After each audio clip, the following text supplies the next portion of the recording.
जय श्री कृष्ण दोस्तों, life style with God में आपका स्वागत है। दोस्तों, यहाँ पर हम श्रीमद् भगवद गीता के तीसरे अध्याय का अध्ययन कर रहे हैं, जिसका नाम कर्मयोग है। आज हम 41वें श्लोक का अध्ययन करेंगे।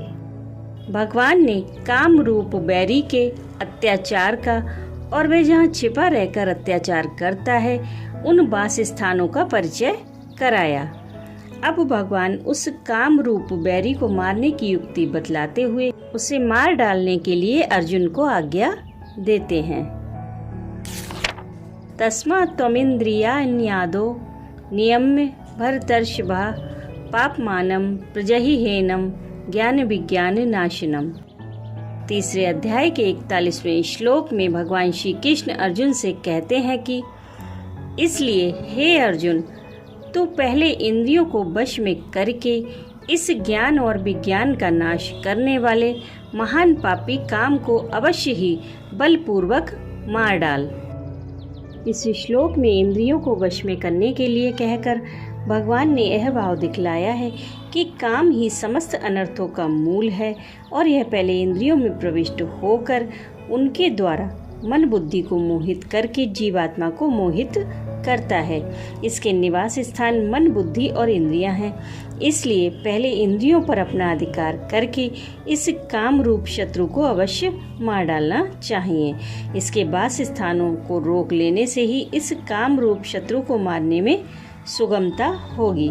अतः पहले इंद्रियों को और फिर मन को रोकना चाहिए। अब मन में यह प्रश्न आता है कि इंद्रियों को किस उपाय से वश में करना चाहिए। अभ्यास और वैराग्य, इन दो उपायों से इंद्रियां वश में हो सकती हैं। ये ही दो उपाय मन को वश में करने के लिए बतलाए गए हैं। विषय और इंद्रियों के संयोग से होने वाले राजस सुख को तथा निद्रा, आलस्य और प्रमाद जनित तामस सुख को वास्तव में क्षणिक, नाशवान और दुख रूप समझकर इस लोक और परलोक के समस्त भोगों से विरक्त रहना वैराग्य है। और परमात्मा के नाम, रूप, गुण, चरित्र आदि के श्रवण, कीर्तन, मनन आदि में और निस्वार्थ भाव से लोक सेवा के कार्यों में इंद्रियों को लगाने की चेष्टा करना अभ्यास है। इन दोनों ही उपायों से इंद्रियों को और मन को वश में किया जा सकता है। अब समझते हैं कि ज्ञान और विज्ञान का क्या अर्थ है और काम को इनका नाश करने वाला बतलाने से क्या अभिप्राय है। भगवान के निर्गुण निराकार तत्व के प्रभाव और महात्म और रहस्य से युक्त यथार्थ ज्ञान को ज्ञान तथा सगुण निराकार और दिव्य साकार तत्व के लीला, रहस्य, गुण, महत्व और प्रभाव से युक्त यथार्थ ज्ञान को विज्ञान कहते हैं। इस ज्ञान और विज्ञान की यथार्थ प्राप्ति के लिए हृदय में जो आकांक्षा उत्पन्न होती है उसको यह महान कामरूप शत्रु अपनी मोहिनी शक्ति के द्वारा नित्य निरंतर दबाता रहता है। नाश शब्द के दो अर्थ होते हैं, एक तो अप्रकट कर देना और दूसरा उस वस्तु का अभाव कर देना।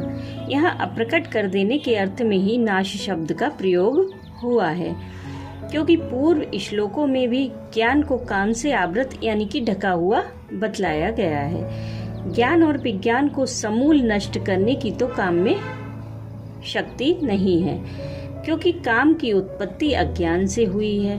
अतः ज्ञान विज्ञान के एक बार प्रकट हो जाने पर तो अज्ञान का ही समूल नाश हो जाता है। फिर तो ज्ञान विज्ञान के नाश का कोई प्रश्न ही नहीं रह जाता। राधे राधे।